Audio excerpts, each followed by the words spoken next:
जय मसीह की। जय मसीह की। हालेलुया। हम इसी में हम आगे पढ़ेंगे। इससे पहले मैंने बताया था कि यूहन्ना बपतिस्मा देने वाले का प्रचार अभी आया है, यीशु का बपतिस्मा। तो इसमें मैं पढ़ूंगी, जिसमें ऐसा लिखा है कि उस समय यीशु गलील से यरदन के किनारे पर यूहन्ना के पास उससे बपतिस्मा लेने आया। परंतु यूहन्ना यह करके उसे रोकने लगा कि मुझे तेरे हाथ से बपतिस्मा लेने की आवश्यकता है और तू मेरे पास आया है। यीशु ने उसको यह उत्तर दिया कि अब तो ऐसा ही होने दे, क्योंकि इसी रीति से सब धार्मिकता का पूरा करना उचित है। तब उसने उसकी बात मान ली और यीशु बपतिस्मा लेकर तुरंत पानी में से ऊपर आया और देखो, उसके लिए आकाश खुल गया और उसने परमेश्वर की आत्मा को कबूतर की नाई उतरते अपने ऊपर आते देखा। और देखो, यह आकाशवाणी हुई कि यह मेरा प्रिय पुत्र है, जिससे मैं अत्यंत प्रसन्न हूँ। इसका मैं बताने का मतलब कोशिश करूँगी, मेरी तरफ से पवित्र आत्मा बताए आपको, समझाए आपको। जैसे इसमें ऐसा बोला है कि उस समय यीशु गलील से यरदन के किनारे पर यूहन्ना के पास उससे बपतिस्मा लेने आया, क्योंकि उसको पता था कि परमेश्वर का पुत्र आने वाला, मतलब यीशु मसीह आने वाला, ये पता था यूहन्ना को। पर जैसे यूहन्ना के पास यीशु मसीह आए, तब यूहन्ना ने क्या आंसर किया? यूहन्ना बोलता है, परंतु यूहन्ना यह कर उसे रोकने लगा कि मुझे तेरे हाथ से बपतिस्मा लेने की आवश्यकता है और तू मेरे पास आए। मतलब यूहन्ना ये बोल रहा है कि प्रभु, मेरी इतनी भी हैसियत नहीं कि मैं तेरे जूते के रस्सी को भी खोल सकूं, पर खुदा बाप यीशु मसीह, मुझे आपके पास बपतिस्मा लेने के लिए आना चाहिए, पर आप मेरे पास बपतिस्मा लेने आए हो। तब यीशु मसीह उत्तर देते हैं कि यीशु ने उससे यह उत्तर दिया कि अब तो ऐसा ही होने दे, क्योंकि हमें इसी रीति से सब धार्मिकता को पूरा करना उचित है। तब उसने उसकी बात मान ली। मतलब यीशु मसीह के कहने का मतलब ये था कि हमको बपतिस्मा लेने के लिए पानी में डूबना ही पड़ेगा ना, पर यदि यीशु मसीह भी आगे चल के बपतिस्मा देंगे, पर यीशु मसीह की भी तो बपतिस्मा लेना पड़ेगा ना।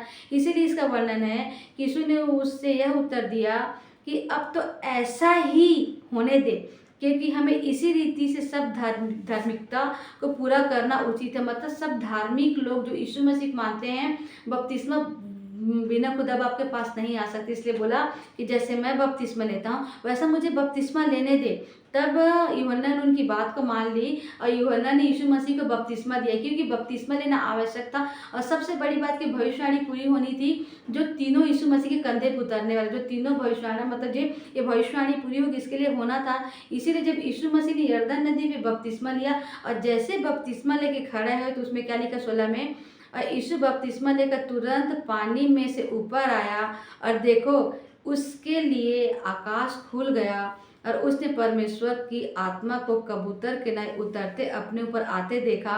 और देखो, यह आकाशवाणी हुई कि यह मेरा प्रिय पुत्र है, जिससे मैं अत्यंत प्रसन्न हूँ। मतलब जब यीशु मसीह ने बपतिस्मा ले ली, इसीलिए यीशु मसीह ने यूहन्ना बोला कि एक काम कर, जो हो रहा है उसको होने दे। जैसे यीशु मसीह ने बपतिस्मा लिया, वैसे जैसे बपतिस्मा लेके ऊपर आए, वैसे क्या हुआ, आकाश खुल गई। और आकाश खुलते ही क्या हुआ कि परमेश्वर के आत्मा को कबूतर के नाई उतरते और अपने ऊपर आते देखा। मतलब जो परमेश्वर का आत्मा, मतलब पवित्र आत्मा कबूतर की नाई उतर के यीशु मसीह के कंधे पे बैठा।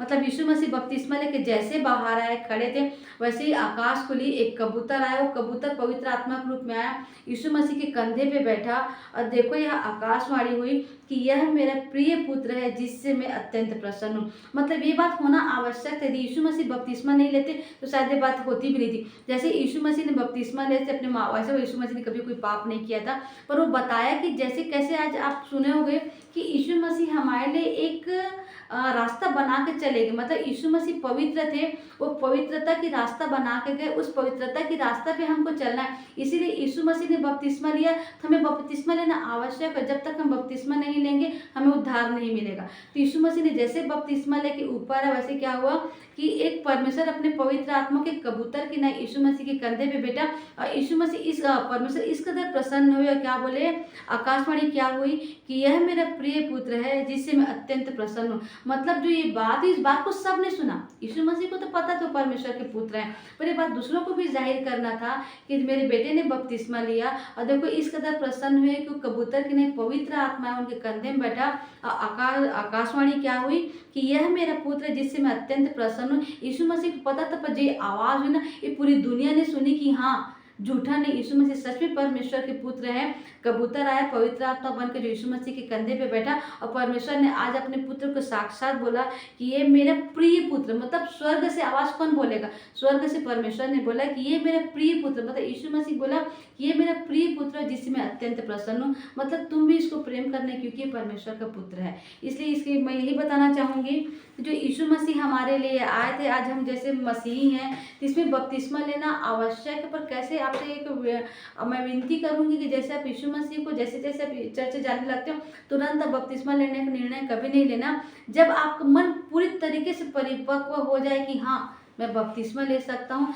तभी आप अपने पास्टर से बात करना और उनसे अपने दिल की जो भी आपकी जो भी पूछना वो पूछना, उसे बपतिस्मा का निर्णय लेना। क्योंकि देखो, यीशु मसीह पाने पर बपतिस्मा लेना आवश्यक है, पर आप जल्दबाजी में बपतिस्मा ना लो, क्योंकि कठिनाइयाँ तो आती, ये ना हो कि आप बपतिस्मा लो बाद में अपने कठिनाई आ जाए, खुद अब आपको छोड़ के चले जाए। इसलिए चर्च आओ, धीरे धीरे जैसे जैसे आपका मन पवित्र होते जाता है वैसे बपतिस्मा का निर्णय लेना। तो मैं ये कोशिश करूंगी कि बपतिस्मा के बारे में समझा पाए। आपसे विनती रहेगी कि आप सोच समझ के बपतिस्मा का निर्णय लेते हो तो वो लो, और जो भी मैंने वचन बोला पवित्र आत्मा समझाने की कोशिश करो, इसमें खुद आपकी तारीफ करती हूँ। और जो भी सारी आदर मैं यीशु मसीह के नाम से मांगती हूँ।